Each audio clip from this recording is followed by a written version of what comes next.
കൂട്ടുകാരെല്ലാവർക്കും പുതിയ വീഡിയോയിലേക്ക് സ്വാഗതം. ഇന്ന് നമുക്ക് നല്ലൊരു പുഴുക്ക് തയ്യാറാക്കിയെടുക്കാം. ഇത് ചോറിൻ്റെ കൂടെ മാത്രമല്ല, ചായയുടെ കൂടെ ഒരു സ്നാക്കായിട്ട് കഴിക്കാനും അടിപൊളി ടേസ്റ്റാണ് കേട്ടോ.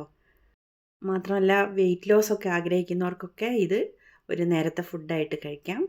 പ്രമേഹ രോഗികൾക്കെല്ലാം ഗുണപ്രദമായിട്ടുള്ള ഈ തോരൻ അല്ലെങ്കിൽ പുഴുക്ക് തയ്യാറാക്കിയിട്ടുള്ള വീഡിയോ ആണിത്. എല്ലാവരും കണ്ട് സപ്പോർട്ട് ചെയ്യണേ. അതിനായിട്ട് 3 വാഴയ്ക്കയാണ് കേട്ടോ എടുത്തിട്ടുള്ളത്. അധികം മൂക്കാത്തതാണ് ഞാൻ എടുത്തിട്ടുള്ളത്, എന്നാൽ ഇളയതുമല്ല. ഇളയത് നമ്മൾ തോലോട് കൂടിയൊക്കെ തോരൻ വെക്കില്ലേ, നല്ല ടേസ്റ്റ് ആയിരിക്കും. പക്ഷേ ഈ പുഴുക്ക് തയ്യാറാക്കാനായിട്ട് ഒരല്പം മൂക്കണം കേട്ടോ. അത്യാവശ്യം മൂത്ത കായയാണ് ഞാൻ എടുത്തിട്ടുള്ളത്. വാഴയ്ക്ക ചില സ്ഥലങ്ങളിൽ നേന്ത്രക്കായ എന്നും ഏത്തക്ക എന്നൊക്കെ പറയൂലേ, ഓരോ നാട്ടിലും ഓരോ പേരുകളാണില്ലേ ഇതിനെല്ലാം. നിങ്ങളുടെ നാട്ടിലൊക്കെ എന്താ പറയുകയെന്നൊന്ന് വീഡിയോ കാണുന്നവരൊന്ന് കമൻറ്റ് ചെയ്യണം കേട്ടോ. ഇനി നമുക്ക് പുഴുക്ക് തയ്യാറാക്കാനായിട്ട് കായ കഴുകി വൃത്തിയാക്കിയെടുക്കാം. ആദ്യം നമുക്കതിൻ്റെ തോലെല്ലാം ഒന്ന് വരണ്ടിക്കളയണം. വാഴക്കയുടെ തോല് മാത്രം നമ്മൾ തോരനൊക്കെ വയ്ക്കും. വാഴക്കയുടെ തോലിലാണ് കൂടുതൽ പോഷകങ്ങളുള്ളത്. പക്ഷേ ഇപ്പോൾ കൂടുതൽ വളങ്ങളും മരുന്നൊക്കെ അടിക്കുന്നതും കൊണ്ട് ഇപ്പോൾ പേടിയാണല്ലേ, അതൊക്കെ ഡയറക്റ്റ് നമുക്ക് കഴിക്കാൻ തോല് കളയണ്ട. എന്നാലും ഈ പുഴുക്ക് തയ്യാറാക്കാനായിട്ട് മേലത്തെ തോല് മാത്രം ഞാൻ ജസ്റ്റ് ഒന്ന് വരണ്ടിക്കളയണുള്ളൂ കേട്ടോ. എന്നിട്ട് അതിലെ പശയൊക്കെ നമുക്ക് കഴുകി കളയാം. അതിലെ ഒരു കറ ഉണ്ടാവില്ലേ, ഞാനിതിനായിട്ട് ആദ്യം കയ്യിൽ അല്പം എണ്ണയൊക്കെ പുരട്ടിയിട്ടുണ്ട് കേട്ടോ, കറ പിടിക്കാതിരിക്കാൻ. എന്നിട്ട് പിടിച്ചിട്ടൊക്കെ ഉണ്ട് ഇതേപോലെ. ഇത് പ്രമേഹ രോഗികൾക്കൊക്കെ വളരെയധികം ഗുണമുള്ളതാണ് കേട്ടോ. ഇതിൽ കൂടുതൽ ഫൈബർ കണ്ടൻറ് ഉള്ളതുകൊണ്ട് വയറിൻ്റെ ആരോഗ്യത്തിനും വളരെയധികം നല്ലതാണെന്നാണ് പറയുന്നത്. നമ്മൾ നിസ്സാരമായിട്ട് കളയുന്നതല്ലേ വാഴയ്ക്ക. ഇടയ്ക്കൊക്കെ ഇതേപോലെ 2-3 ഒക്കെ എടുത്തിട്ടൊന്ന് തോരനോ പുഴുക്കോ ഒക്കെ ആക്കിയിട്ട് കഴിച്ചാൽ വളരെയധികം നല്ലതാണ്. 3 വാഴക്കയുടെ തോലെല്ലാം കളഞ്ഞെടുത്തിട്ടുണ്ട്. ഇനി നമുക്കിതൊന്ന് നൈസായിട്ടൊന്ന് കട്ട് ചെയ്യാം കേട്ടോ. നൈസായിട്ട് കട്ട് ചെയ്യണത് വാഴയ്ക്ക അത്യാവശ്യം മൂത്തതല്ലേ, അപ്പോൾ ഒന്ന് പെട്ടെന്ന് വേവാനും ഒന്ന് ഉടഞ്ഞ് കിട്ടുമ്പോഴൊക്കെ നല്ല ടേസ്റ്റ് ആയിരിക്കും കേട്ടോ. വലിയ കഷ്ണങ്ങളാക്കിയിട്ട് വേണമെങ്കിലും ഇടാം, എന്നാലും ഇതേപോലെ ചെറുതായിട്ടൊന്ന് തോലോട് കൂടിയുള്ളതല്ലേ, നമുക്ക് പെട്ടെന്നൊന്ന് വേവാനും ഒക്കെ എളുപ്പം ഇതാണ്. അതുകൊണ്ടാണ് കേട്ടോ അങ്ങനെ നൈസായിട്ട് അരിഞ്ഞിട്ടുള്ളത്. ഇനി ഇതിൻ്റെ കറയൊക്കെ ഒന്ന് നമുക്ക് കളഞ്ഞെടുക്കണം. കൂടുതൽ വിഷവും വളമൊന്നും ഇടാത്തതാണെന്ന് വെച്ചാൽ നമുക്ക് ഇത്ര പേടിക്കാനില്ല അല്ലേ. പെട്ടെന്ന് കട്ട് ചെയ്തിട്ട് ജസ്റ്റ് ഒന്ന് കഴുകി എടുത്തിട്ട് അതിൻ്റെ കറ മാത്രം കളഞ്ഞിട്ട് നമുക്ക് തോരനൊക്കെ ഉണ്ടാക്കാം. ഇത് മരുന്നൊക്കെ അടിക്കുന്നതല്ലേ, അതുകൊണ്ടാണ് ചെറുതാക്കി അരിഞ്ഞ് കുറച്ച് നേരം വെള്ളത്തിലിട്ട് വെച്ച് അതിലേക്ക് അല്പം മഞ്ഞൾപ്പൊടിയും ഉപ്പും കൂടി ചേർത്തിട്ടുണ്ട് കേട്ടോ, അതിൻ്റെ കറയൊക്കെ മാറാൻ വേണ്ടിയിട്ട്. ഒരു അരമണിക്കൂർ വെച്ചു. എന്നിട്ട് ഇത് കുറച്ചധികം വെള്ളത്തിൽ കഴുകിയെടുത്തു കേട്ടോ, അതിലെ കറയൊക്കെ നന്നായിട്ട് പോകാൻ വേണ്ടിയിട്ടാണ്. കൂട്ടുകാരെല്ലാവരും വീഡിയോ ഒന്ന് ലൈക്ക് ചെയ്ത് കാണാൻ മറക്കല്ലേ. സബ്സ്ക്രൈബ് ചെയ്യാത്തവർ ചെയ്ത് സപ്പോർട്ടും കൂടി ചെയ്യണം കേട്ടോ. കായ നന്നായിട്ട് ഞാൻ കഴുകിയെടുത്തിട്ടുണ്ട് കേട്ടോ. 2-3 പ്രാവശ്യം വെള്ളത്തിലൊക്കെ കഴുകിയിട്ടാണ് എടുക്കുന്നത്. മഞ്ഞൾ അല്പം കൂടിയും കൊണ്ടേ മഞ്ഞളിൻ്റെ കളർ അങ്ങനെയുണ്ട്. ഇനി നമുക്ക് പുഴുക്ക് തയ്യാറാക്കുമ്പോൾ മഞ്ഞൾപ്പൊടി ഇടണ്ടല്ലോ.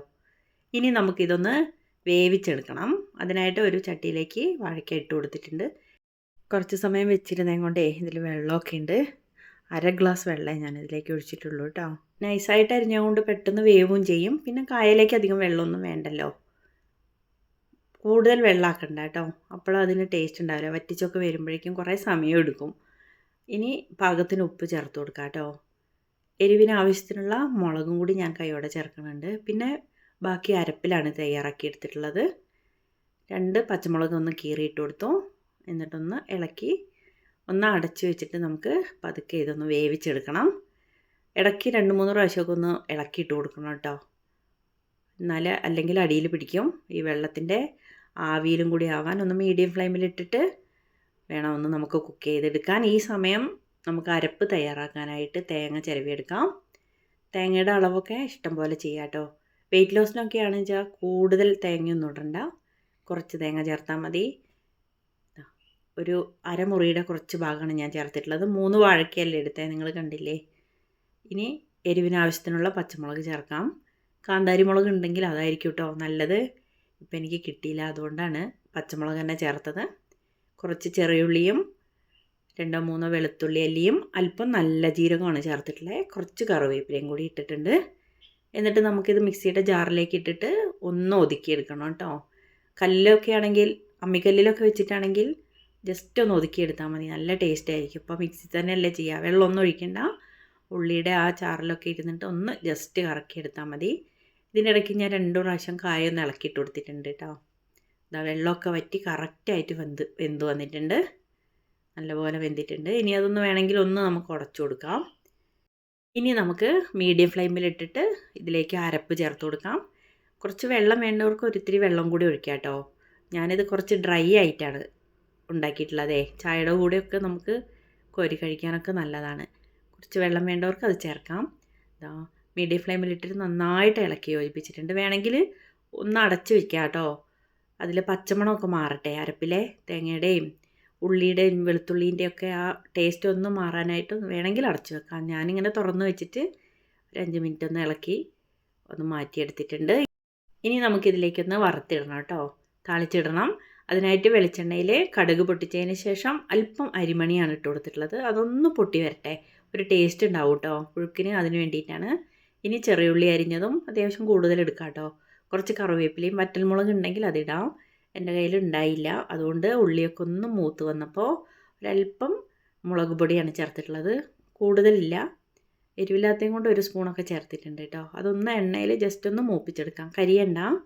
എല്ലാം കൂടി ഒന്ന് മൂത്ത് വരുമ്പോൾ നമ്മൾ തയ്യാറാക്കി വെച്ചിട്ടുള്ള കായയിലേക്ക് ഇതിട്ട് കൊടുത്തിട്ട് വീണ്ടും സിമ്മിലിട്ടിട്ട് നന്നായിട്ടൊന്ന് ഇളക്കി യോജിപ്പിക്കണം. ഇത്രയേ ഉള്ളൂ കേട്ടോ. വളരെ സിമ്പിളാണ്, എന്നാൽ വളരെ ടേസ്റ്റിയാണ്.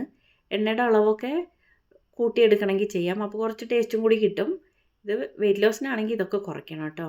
ഞാൻ പാകത്തിന് മാത്രമേ എടുത്തിട്ടുള്ളൂ, തേങ്ങയൊക്കെ ചേർത്തതല്ലേ. നന്നായിട്ടൊന്ന് ഇളക്കി യോജിപ്പിച്ചിട്ട് പച്ചമണം ഒന്ന് മാറിയിട്ട് വേണമെങ്കിൽ നമുക്കതൊന്ന് അടച്ച് വയ്ക്കാം. സിമ്പിളായിട്ട് ടേസ്റ്റി ആയിട്ടും തയ്യാറാക്കിയിട്ടുള്ള കായപ്പുഴുക്ക് ഇവിടെ റെഡി ആയിട്ടുണ്ട്. എല്ലാവരുടെയും ഒന്ന് അഭിപ്രായം പറയണേ. വീണ്ടും നമുക്ക് മറ്റൊരു വീഡിയോ കാണാം കേട്ടോ. ഇഷ്ടപ്പെട്ടാൽ ഒന്ന് ഷെയർ ചെയ്യാനും മറക്കല്ലേ. വീഡിയോ ലൈക്ക് ചെയ്യണേ.